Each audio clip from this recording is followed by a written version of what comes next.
Yes, हम लोग कर रहे हैं चैप्टर 17।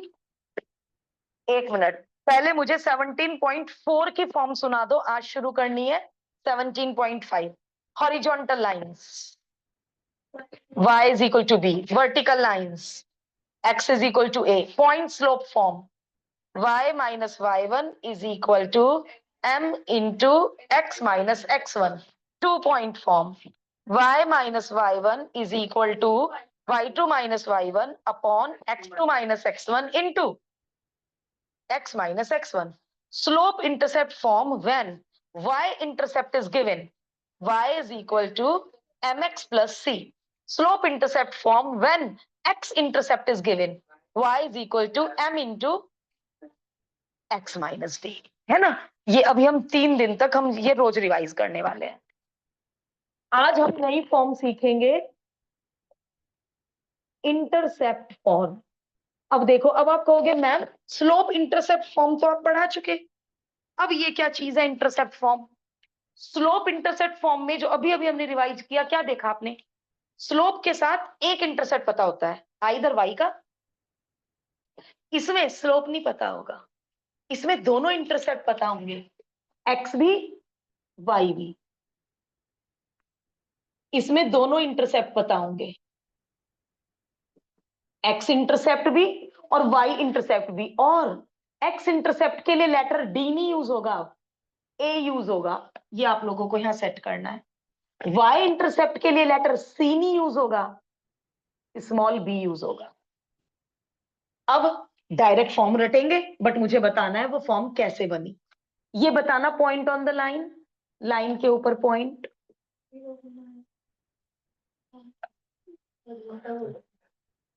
ये point.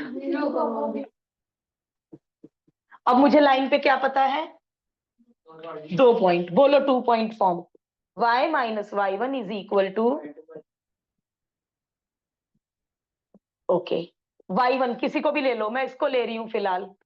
y1 0, y2 minus y1, x2 minus x1, x minus x1 minus b upon A से क्रॉस मल्टीप्लाई, माइनस b को अंदर, bx को इधर, divide both sides by a b, divide both sides by a B.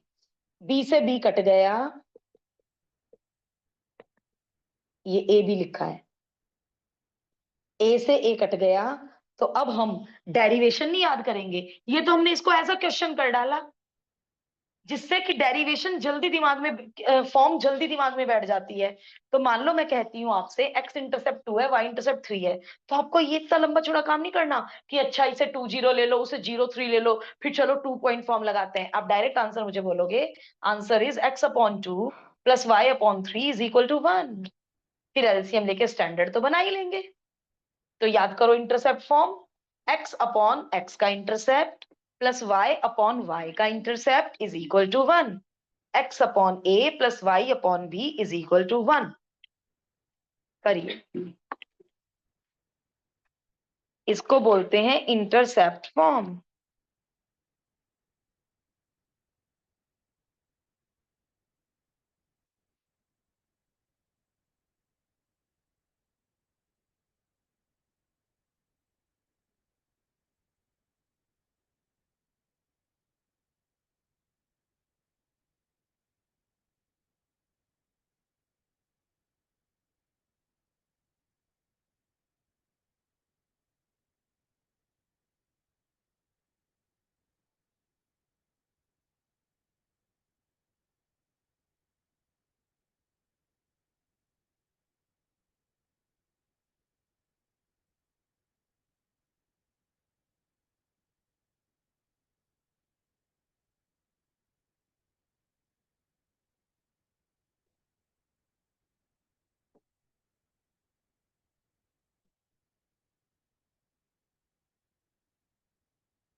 Next form है normal form, और इसको perpendicular form भी बोलते हैं।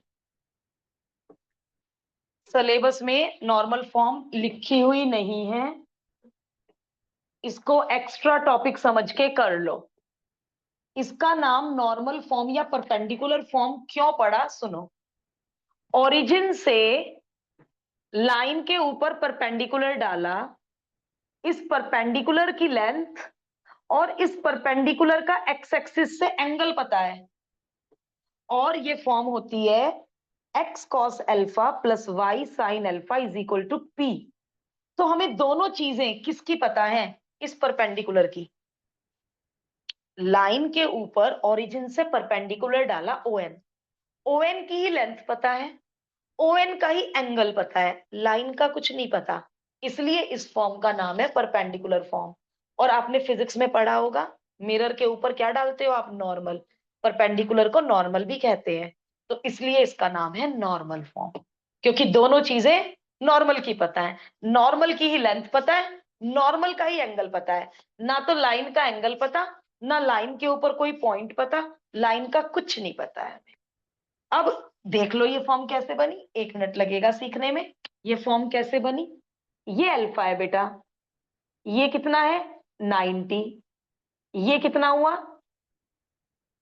90 माइनस अल्फा, ये पूरा कितना है 90। यदि एक एंगल 90 हो, एक अल्फा है, तो एक 90 माइनस अल्फा है। अब बड़े ट्रायंगल में बताओ, बड़े ट्रायंगल में ये 90 है, ये 90 माइनस अल्फा है, तो ये कितना बचा अल्फा। बेटा ये 90 है, इसको 90 में से घटाना अल्फा। समझ आ रहे जो जो मैंने एंगल प्लॉट करे, आपको क्लियर है जो जो मैंने एंगल प्लॉट करे। Yes ma'am. अब मुझे ONA में मुझे चाहिए OA, एक्स इंटरसेप्ट चाहिए मुझे, तो मुझे लगाना पड़ेगा, ये 90 के सामने है और ये बेस है, तो मुझे लगाना पड़ेगा कॉस एल्फा। कॉस एल्फा होता है बेस अपॉन हाइपोटेनियस। बेटे 90 के सामने वाला हाइपोटेनियस होता है, और जिस साइड के ऊपर एंगल बनता है उसे बेस कहते थे, तो बेस अपॉन हाइपोटेनियस। डेरिवेशन नहीं आएगा, बट इतना तो हमें याद है 10th का, ट्रिग्नो हमारे सिलेबस में नहीं है, तो ये बिल्कुल ही नहीं आना चाहिए, ये फॉर्म भी नहीं आनी चाहिए। कॉस अल्फा समझ आ गया। तो अब ONP है, तो OA कितना हो गया P अपॉन कॉस अल्फा। अब ऊपर वाले ट्रायंगल पे आ जाओ, और ऊपर वाले ट्रायंगल में साइन अल्फा बताओ। साइन अल्फा होता था परपेंडिकुलर अपॉन 90 के सामने, कौन है 90 के सामने, OB hypotenuse. ON small p, तो OB आ चुका है P अपॉन साइन अल्फा। तो इक्वेशन ऑफ द लाइन हो जाएगी, इक्वेशन ऑफ द लाइन हो जाएगी x के नीचे x का इंटरसेप्ट, y के नीचे y का intercept is equal to 1। X intercept अभी अभी हमने पता करा P upon cos alpha, y intercept अभी अभी हमें पता करा P upon sine alpha.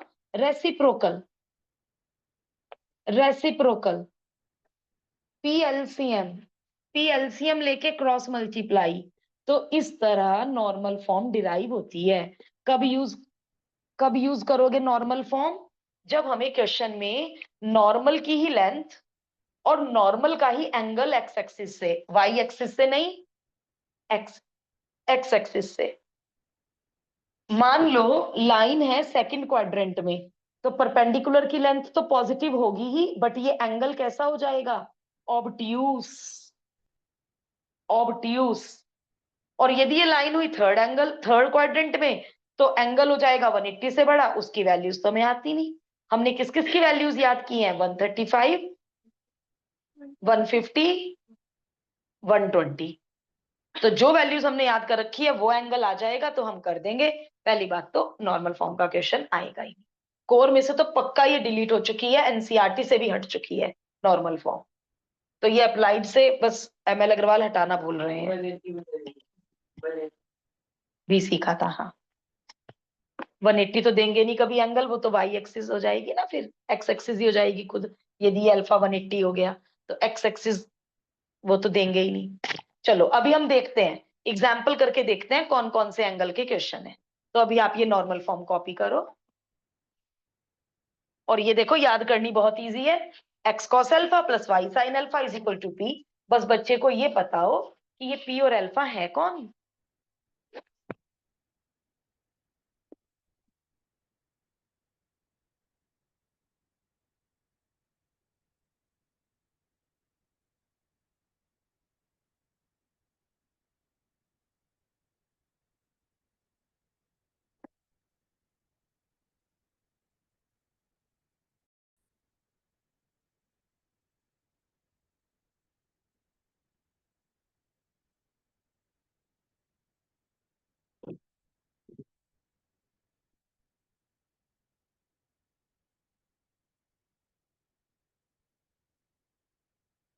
Example number 1।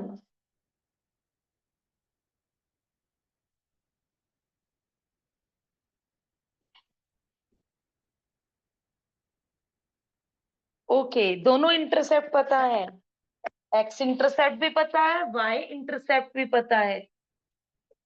Using intercept form the equation of the line will B, या नहीं छोड़ सकती मैं answer, make it standard.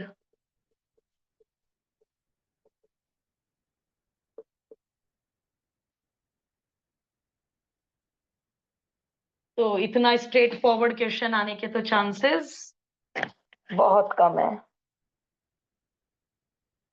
Find the equation of the line.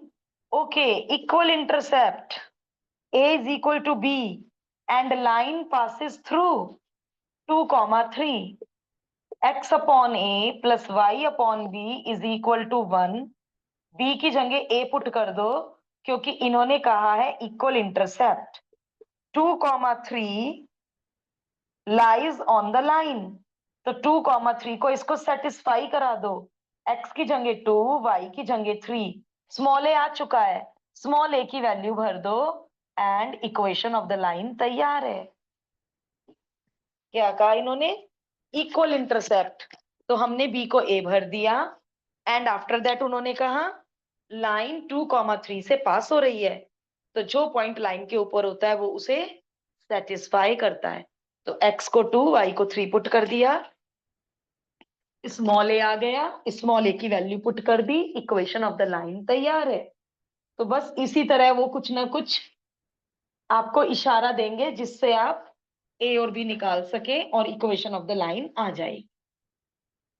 Next example, solution छुपा के ट्राई करो पहले।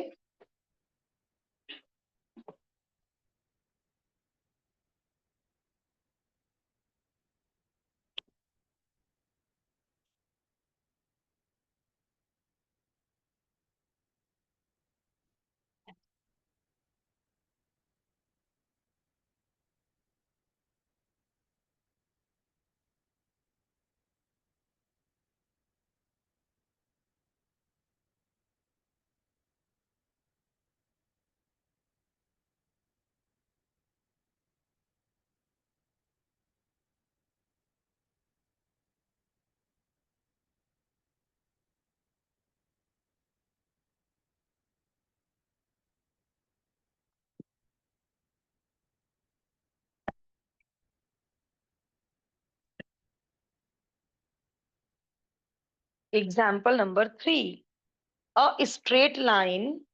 ओहो, लाइन के ऊपर दे दिया पॉइंट ए कॉमा बी बेटे, फिर आप अब ए और बी किसके लिए नहीं यूज कर सकते, क्या फंस गए हम। स्मॉल ए स्मॉल बी इन्होंने यूज कर लिया, तो वो जो, और एक्स इंटरसेप्ट होता था हमेशा स्मॉल ए, अब हम फंस गए। अब हम इंटरसेप्ट्स को ए और बी नहीं ले सकते, तो अब हमें इंटरसेप्ट्स के लिए नए लेटर यूज करने पड़ेंगे। ठीक है, तो अब इक्वेशन क्या हो जाएगी, एक्स के नीचे एक्स का इंटरसेप्ट, वाई के नीचे वाई का इंटरसेप्ट इज इक्वल टू 1। मजबूरी आ गई समझ में, यदि मजबूरी नहीं है तो आप ए और बी ही यूज करना। चलो और क्या दे रखा है, उन्होंने कहा है ये जो पॉइंट है ना, जरा इसकी हिंदी बताओ। A b bisects the part of the line intercepted between the axes, इसकी हिंदी बताओ, इसकी हिंदी बताओ क्या कहना चाह रहे हैं ये। A comma B bisects the portion of the line intercepted between the axes. क्या मतलब? बीपी और एपी इक्वल है। उन्होंने कहा लाइन का जो टुकड़ा इंटरसेप्टेड है दोनों एक्सेस के बीच में, लाइन का जो टुकड़ा, बेटे लाइन का तो मिड पॉइंट हो ही नहीं सकता। क्यों? मान लो कोई कहता है ये रहा लाइन का मिड पॉइंट, तो मैं कहूंगी कैसे है ये mid point? Because line can be extended in both the directions. तो लाइन का वो टुकड़ा जो दोनों एक्सेस के बीच में फंसा हुआ है ए बी, तो ये ए बी का मिड पॉइंट है बेटे। अब मैं इक्वेशन कब तक नहीं निकाल सकती? जब तक मुझे सीओडी की वैल्यू ना मिले, तभी तो यूज करूंगी इंटरसेप्ट फॉर्म। मुझे काश सीओडी और मेरा answer in the terms of a b आएगा। मान लो ये पॉइंट होता 2,3, तो मेरे आंसर में 2 और 3 आता। ये पॉइंट होता 5,7, तो मेरे आंसर में 5 और 7 आता। बट अब ये पॉइंट है A, B, तो मेरे आंसर में A और B तो आएगा। C और D की वैल्यू मुझे चाहिए, लगाना दिमाग। C और D की वैल्यू मुझे चाहिए, लगाओ दिमाग जल्दी। Very good, mid point formula. C के कोऑर्डिनेट्स पता है, B के कोऑर्डिनेट्स पता है। Using mid point formula, P के coordinates will be equal to C plus 0/2 comma 0 plus D upon 2। Abscissa को एब्सिसा से कंपेयर, ऑर्डिनेट को ऑर्डिनेट से कंपेयर। C की वैल्यू और D की वैल्यू मिल चुकी है। Therefore, equation of the required line will be x के नीचे x का इंटरसेप्ट, y के नीचे y का इंटरसेप्ट इज इक्वल टू 1। अब यदि ट्रू प्रूव है, स्टैंडर्ड बनाना है, ओके। अब मैं स्टैंडर्ड नहीं बना सकती एलसीएम लेके, जो इन्होंने दिया है मुझे वही बनाना पड़ेगा। तो मैं हाफ कॉमन ले रही हूं और इस हाफ को कहां भेज दूं? इस हाफ को उधर भेज दो और ट्रू प्रूफ तैयार है। अच्छा क्वेश्चन था, नाइस वन।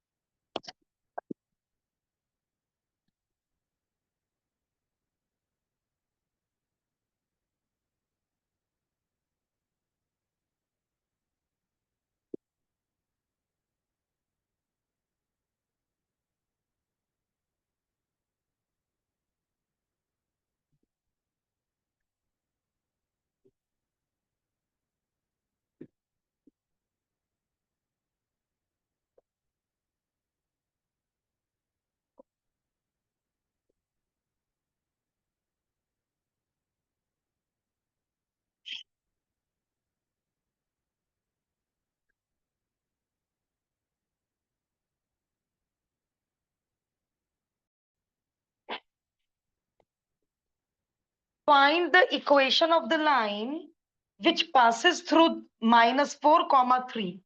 -4,3 से पास हो रही है और वो है सेकंड क्वाड्रेंट में, -4,3 पॉइंट। और वो जो टुकड़ा है, टुकड़ा समझ गए कौन से टुकड़े की बात हो रही है? ए और बी टुकड़े की बात हो रही है। ये जो टुकड़ा है, ये टुकड़े को ये पॉइंट 5:3 में बांटता है। अब सेक्शन फॉर्मूला तो लगेगा। गैल्विन बहुत इंपॉर्टेंट चीज बताओ, क्या इंपॉर्टेंट चीज? 5:3 x axis towards y axis लिखना है। सेम है, चैप्टर कोर में है तो बच्चा 5:3 ऐसे लिख देता है, 5:3। सारा क्वेश्चन गलत। तो रेशो क्या लिखनी है? X axis towards y axis लिखनी है। अब एक मिनट, एक बच्चे ने यहां -a,0 ले लिया था। a,0 लो, ए अपने आप ही -3 -4 -5 आएगा, ए अपने आप नेगेटिव आएगा। आप नहीं नेगेटिव लगाओगे, वो कैलकुलेशन से ऑटोमेटिकली ए नेगेटिव आने वाला है। आप नहीं, यदि तुमने यहाँ माइनस लगा लिया और ए आ गया नेगेटिव, तो 50 आ जाएगा नेगेटिव एक्स एक्सिस पे, तो आप नेगेटिव नहीं लगाओगे, जनरल में लिखोगे, वो ऑटोमेटिकली अपने आप कैलकुलेशन से। चलो अब ए और बी निकालने की कोशिश करते हैं यूजिंग, बस ये रेशो याद रख लेना भाई, मेरे टेस्ट में एक क्वेश्चन ऐसा जरूर होगा। सेक्शन फॉर्मूला 5 इंटू उधर का एब्सिसा 3 इंटू इधर का abscissa upon sum of the ratio, 5 into उधर का ऑर्डिनेट, 3 इंटू इधर का ordinate upon sum of the ratio is equal to -4, 3। 5 zeros are 0, 3 into 0 0। Now compare, abscissa abscissa से कंपेयर करो एंड ऑर्डिनेट ऑर्डिनेट से compare करो। ए आ गया माइनस, देखो ऑटोमेटिकली ए नेगेटिव आ गया, बी आ गया 24/5। Therefore equation of the required line is x upon A की जगह ए की वैल्यू भरो, बी की वैल्यू भरो, रेसिप्रोकल करो, एलसीएम लो, स्टैंडर्ड बनाओ। ले लो आराम से 2 मिनट, बिल्कुल दी एंड तक पहुंचो। स्टैंडर्ड बना के छोड़ना, क्योंकि टू प्रूव नहीं है कि आप कहीं भी छोड़ दोगे। Make it standard. ये तो टू प्रूव था, तो मजबूरी थी यहां पर छोड़ना।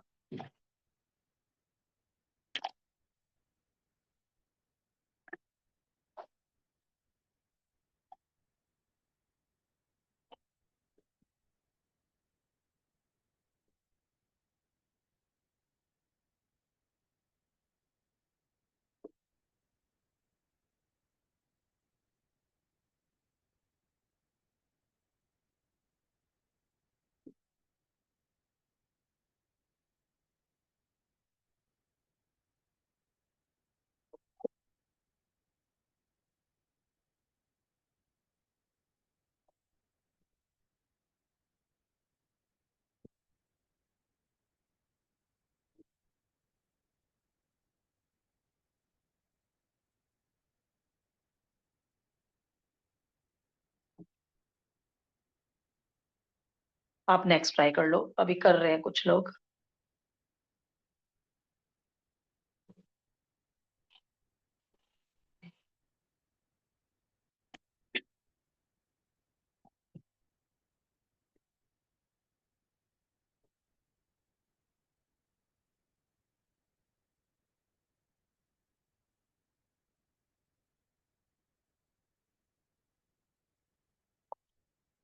फाइव में थोड़ा सा शुरू करके छोड़ रही हूँ, आप लोग ट्राई करेंगे। 5, sum of intercepts is 1 and product of intercepts is -6। Class 10 substitution. Substitution, B की जगह बी की वैल्यू सब्स्टिट्यूट कर दो। करो, मुझसे पहले करके दिखाओ एग्जाम्पल 5। बहुत इजी लगने वाली है ये एक्सरसाइज, बहुत इजी। मुझे लग रहा है 5 भी काफी लोगों ने कर भी लिया। स्टैंडर्ड क्वाड्रेटिक बनाओ। स्प्लिटिंग द मिडिल टर्म करके क्या बने फैक्टर्स? a-3 a+2। तो either a is equal to 3 और a इज इक्वल टू -2। अब यहां से आ जाओ, यदि a 3 है तो b -2 है, और a -2 है तो b 3 है। तो इसलिए दो इक्वेशंस बना के आना, x upon a y upon b is equal to 1, x upon a y upon, क्योंकि दोनों में देखो, सम 1 प्रोडक्ट -6, सम 1 प्रोडक्ट -6, तो इसलिए दो आंसर। इसको भी स्टैंडर्ड बनाइए, इसको भी स्टैंडर्ड बनाइए, दोनों आंसर्स को स्टैंडर्ड बना दो। देखो 5 एग्जाम्पल कर चुके हैं and all the 5 are easy one. पांचों के पांचों बिल्कुल आसान थे, ट्रिक वगैरह तो लगी ही नहीं किसी में भी।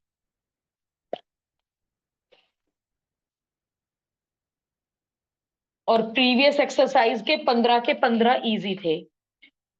अब हमारी फॉर्म्स खत्म हो चुकी हैं। जो नेक्स्ट एक्सरसाइज है वो काफी इंपॉर्टेंट एक्सरसाइज है, जनरल इक्वेशन। उसमें पिछला सब यूज होना है, मतलब most important exercise is the, दो बची हैं क्या? हम we are doing 5th, 6th तो जनरल इक्वेशन हो गई। एंड अच्छा 7। ओहो, हमारे जो कोर की बात मैं बता रही हूँ, कोर में 6 और 7 से क्वेश्चन एट एवरी कॉस्ट आता है। पहली 5 में उन्होंने हमारा बेस मजबूत किया, अब इस पूरे बेस को हमें 6 और 7 में यूज करना है। तो these two exercise are the most important exercise of the chapter. मेरा जो पेपर होगा उसमें आपको 50% 6 और 7 में से मिलेगा।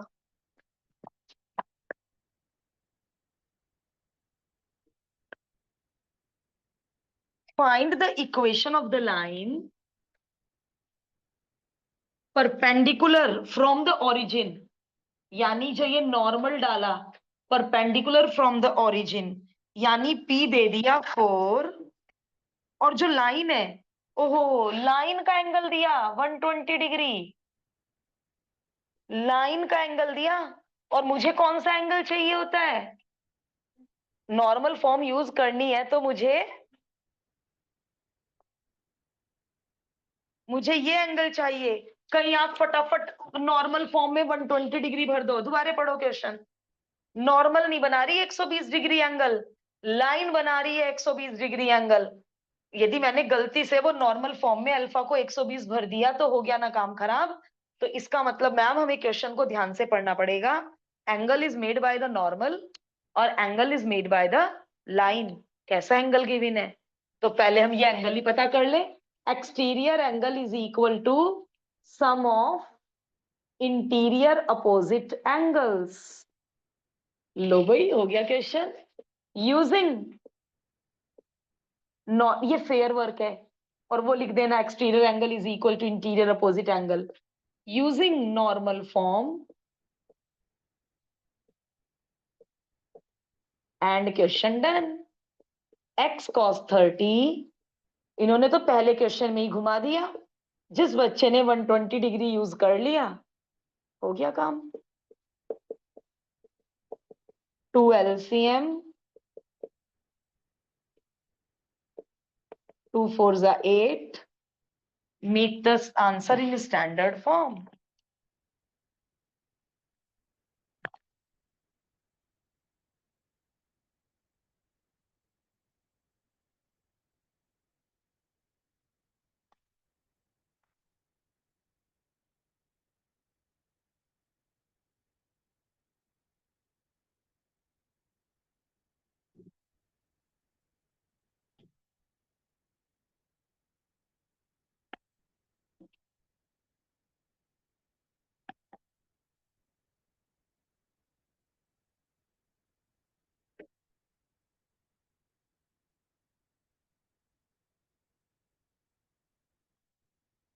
Exercise is the homework.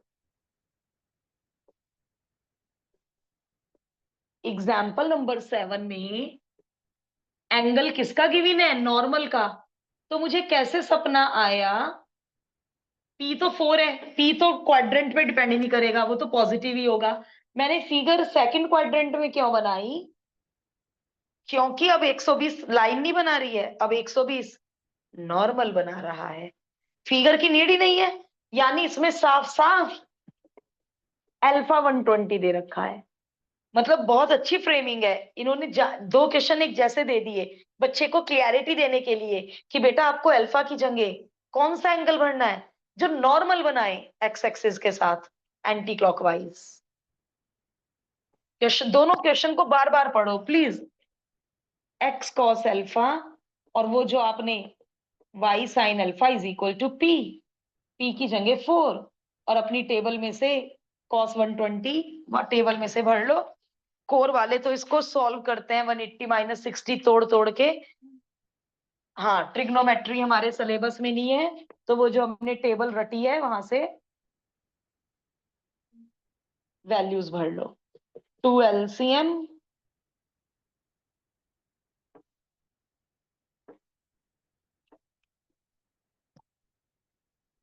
Make the equation standard. तो देखो कितने स्मूथली हमारे दोनों फॉर्म्स भी हो गई और सातों एग्जाम्पल भी हो गए। एक्सरसाइज भी इतनी ही इजी है।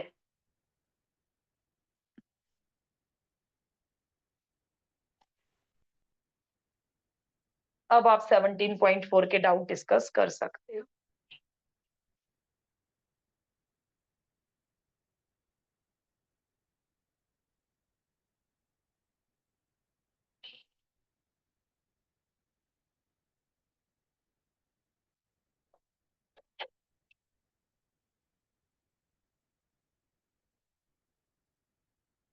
कौन सा क्वेश्चन करूं बोर्ड पर? 17.4 का।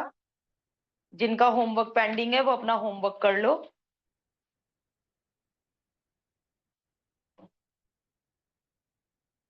Which question shell I do?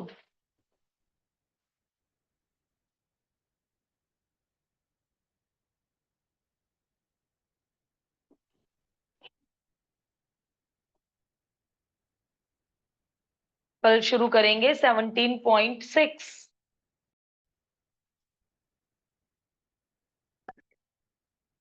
Exercise, previous exercise का क्वेश्चन 17 का part 2।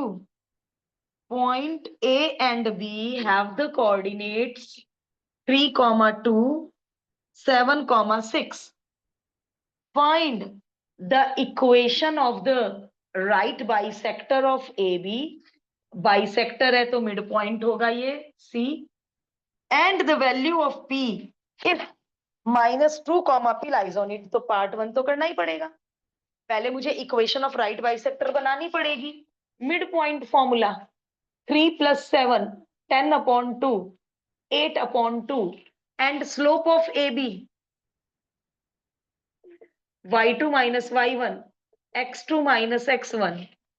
L is perpendicular to AB, इसलिए slope of L negative reciprocal। Equation of the right bisector will be y - y1 is equal to slope into part 1 तो तुम्हारा match भी हो गया, x + y is equal to 9। हाँ, -9 कर लो तो इसका मतलब पीछे ही गलत होगा। कौन है राइट बाइसेक्टर के ऊपर? पॉइंट, पॉइंट दे रखा होगा ना बेटा। -2, P lies on it. -2, P lies on it. तो इसे सेटिस्फाई करा दो। x की जगह -2, y की जगह p। अरे ये तो पीछे वाला ही आ रहा है। इसमें क्या सिली मिस्टेक कोई होगी? 9 और 2 12 लिख दिया क्या? और 13।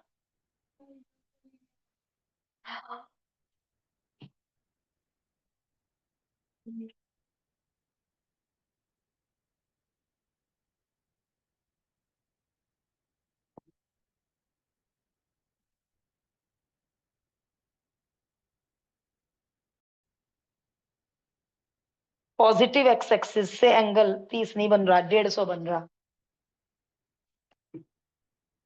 पॉजिटिव एक्स एक्सिस से 30 डिग्री एंगल दे रखा है बेटा। 17.4। असबा आपका थोड़ा सा भी कंफ्यूजन है बेटा तो आप दूर करोगे, मुझसे डिस्कस करोगे तभी तो मार्क्स अच्छे आ पाएंगे। Yes ma'am. मैंने आपका नाम लिया और तब आपने मुझे अपना डाउट बताया। मैं कह रही हूँ ना डाउट्स डिस्कस करो तो आप अपने आप इनिशिएटिव लो बेटा। डायग्राम बनाना, डायग्राम रफ डायग्राम है, इससे थोड़ा समझ जल्दी आ जाता है। ये देखो, पॉजिटिव एक्स एक्सिस से, अब स्टूडेंट्स कहते हैं ये है पॉजिटिव एक्स एक्सिस, ये 30 डिग्री ही बना है, ये ऐसे बना दो लो।